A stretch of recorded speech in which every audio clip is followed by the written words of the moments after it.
Здравствуйте! Это видео, которое я для вас подготовила, будет полезно для тех людей, кто находится в поиске себя, кто немножечко отдалился от себя и пытается найти свои цели, свои какие-то ценности. Пожалуйста, посмотрите. Меня зовут Олеся, и добро пожаловать на мой канал. Я такой новичок на YouTube, поэтому ставьте мне лайк и подписывайтесь. Я буду очень счастлива. Найти себя. Эти вопросы возникают не только у молодого поколения. Я неоднократно, уже находясь даже за 30, задавала себе вопрос порой, когда немножко сбивалась с пути. Особенно сейчас, под бременем всяких ответственностей, стресса, мы все можем дальше отдаляться от своей идентичности, но мы всегда можем найти себя снова. И я подготовила вот как раз 5 возможных таких шагов в поиске себя. Найти себя – это процесс самопознания, в который включает в себя осознание своих ценностей, своих целей. Первый шаг – познать себя. Задайте себе вопрос, что вас радует, а что вас не радует, с кем вы любите проводить время, какие у вас хобби, какие у вас интересы. В течение дня просто постарайтесь более осознанно, наверное, формулировать. Например, берете кружку, вот выбрали вы кружку попить чаю. Спросите себя, а почему я беру эту кружку? Может, я люблю пить из большой кружки, может, из прозрачной.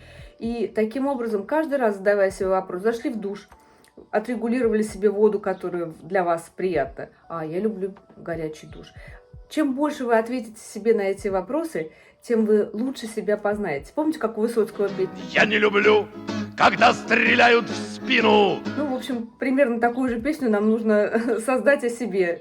Только что вам нравится, что вам не нравится. Если вдруг вы забыли свои хобби и интересы, то вспомните, что вам нравилось делать в детстве. Может быть, вам нравилось гулять с собакой и дрессировать ее, а может быть, вам нравилось играть в футбол, а может быть, вам нравилось танцевать. Поэтому так по чуть-чуть узнавать себя. Второй шаг, очень важный, это определение ценностей. Ценности в нашей жизни играют большую роль. Это наши важные такие принципы, на которые мы опираемся в течение жизни. У каждого список ценностей свой. Он вообще формируется под влиянием родителей, школы, политических всяких религиозных взглядов, культурных. Например, что ценность культурная для японца, например, коллективизм, то, например, для американца это будет индивидуализм. То есть совершенно зависит от того, где мы растем, что мы учим.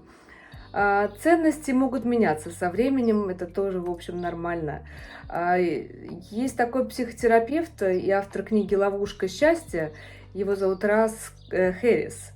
Он вообще говорит о ценностях. Интересно, что если мы делаем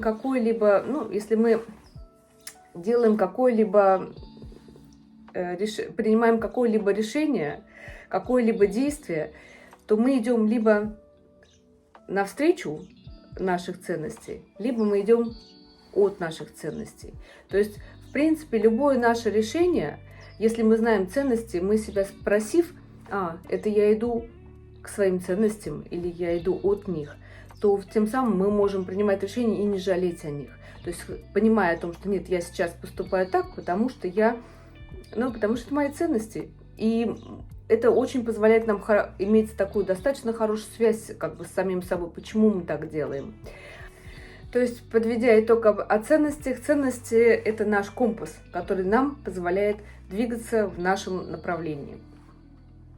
Третье. Определите тип своей личности. Мы настолько все разные, что, конечно, один может быть медлительный, и ему, чтобы принять решение, нужно достаточно длительное время. Другой может быть жить под девизом «давайте вяжемся в бой, а там посмотрим». В общем, поскольку мы все такие разные, то, понимая, какой мы тип личности, нам просто помогает нас лучше понимать и принимать.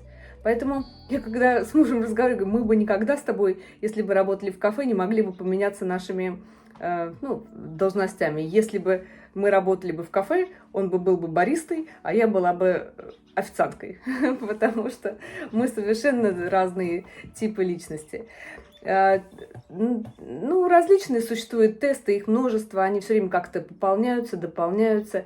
Тот известный, самый, наверное, популярный тест, который изобрел Юнг, интроверты и экстраверты. Потом ученые уже изменили психологи изменили еще на различные подтипы, добавили амбиверта. Амбиверт — это кто-то между интровертом и экстравертом. Но сегодня я бы хотела с вами поделиться тестом, если кто не знает, называется он MBTI.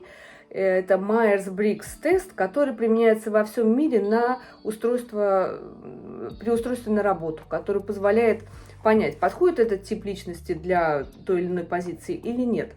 Я оставлю ссылку в описании, это бесплатный тест, я его прошла перед тем, как записывать это видео. Занимает 10-15 минут, я его проходила и раньше, мне кажется, он очень хороший тест, он достаточно популярный и пользуется высокой репутацией вообще в мире. Результаты будут сразу, и вам не требуется, он бесплатный, поэтому, в общем, посмотрите, интересно, любопытно, там достаточно много описаний по результату. 4. Изучите себя, как вы ведете в стрессовых ситуациях. Когда мы знаем, как мы ведем себя в стрессовых ситуациях, нам, опять же, позволяет это понимать себя и понимать, почему мы поступили так или иначе. Вообще наш мозг устроен так, что мы в такой ситуации угрозы, мы либо бей, беги или замри. В общем, подумайте, что вы делаете. Кричите ли вы, топаете ногами, или вы там тихонечко в уголке совершенно забыли дар речи. Изучите, это тоже помогает. И 5. Изучите свои сильные и слабые стороны. Сильные стороны помогают нам понимать, какую нам работу делать легко, и позволяют нам использовать свой личностный потенциал. А слабые стороны мы понимаем, какую-то работу нам исполнять тяжело, или можно зная свои слабые стороны, можно их улучшить. Но в любом случае это хорошая такая опора для познания себя. Друзья, это мое видео на сегодня. Я благодарна вам за просмотр. Я хочу закончить это видео отрывком из стихотворения Юрия Левитанского, потому что пока я готовилась к этому видео, оно у меня все время в голове просто крутилось. Мне кажется, оно как просто лучше говорит об ценностях. Каждый выбирает по себе. Женщину, религию, дорогу, дьяволу служить или пророку. Каждый выбирает по себе. Счастливо, до новых встреч. Пока.